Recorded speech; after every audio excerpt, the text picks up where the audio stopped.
Pour l'amour de nos enfants, nous sommes prêts à tous les sacrifices, même au dépit de notre santé et de notre survie. Les personnes qui ne connaissent pas le mot « sacrifice » ne peuvent pas comprendre à quel point il peut être généreux pour une mère de sacrifier sa vie pour ses enfants. L'abnégation et l'altruisme dont elle fait preuve font d'elle une personne d'exception.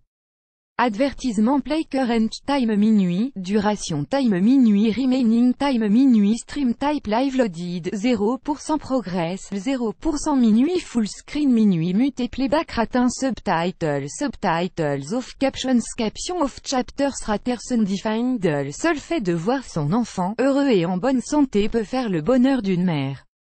Pour cela, elle met sa vie entre parenthèses et ne vit que pour voir la joie dans les yeux de son enfant. Danielle Dick, 32 ans, est un parfait exemple de ce sacrifice.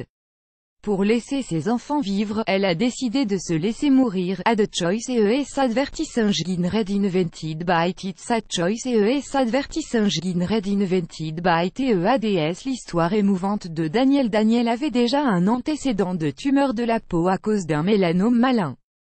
Cependant, avec un traitement adéquat qu'elle avait suivi, sa vie semblait sans danger.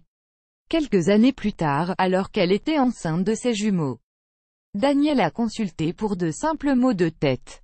Le verdict des médecins était sans appel. Le cancer de Danielle a refait surface et s'est propagé dans tout son corps.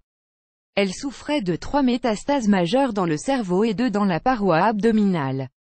Le verdict a été crucial, il ne lui restait pas beaucoup de temps à vivre.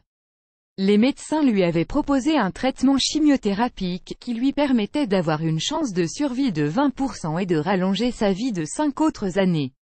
Le traitement était imminent et devenait urgent vu le degré virulent de sa tumeur mais présentait un risque pour la santé de ses 2 jumeaux.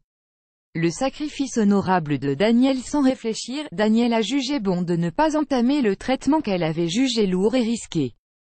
Lorsqu'elle est arrivée à terme, elle a donné naissance à une fille appelée Regan et un garçon nommé Baptiste. Depuis, sa vie basculait entre traitement de chimiothérapie et sa vie de mère. Malheureusement, son état de santé se dégradait de jour en jour.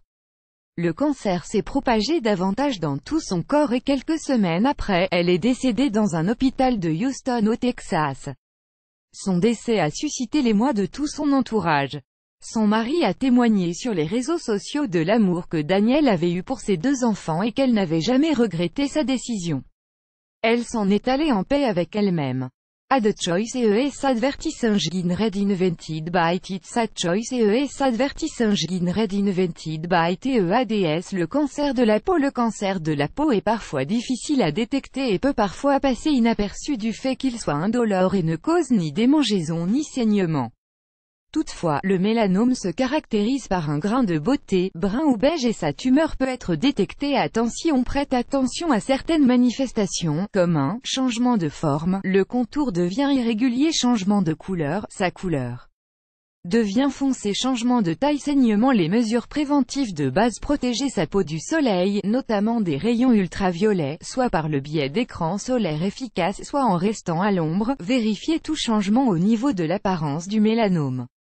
Éviter tout produit et tout médicament photosensibilisant qui augmente la sensibilité de la peau, plus grand que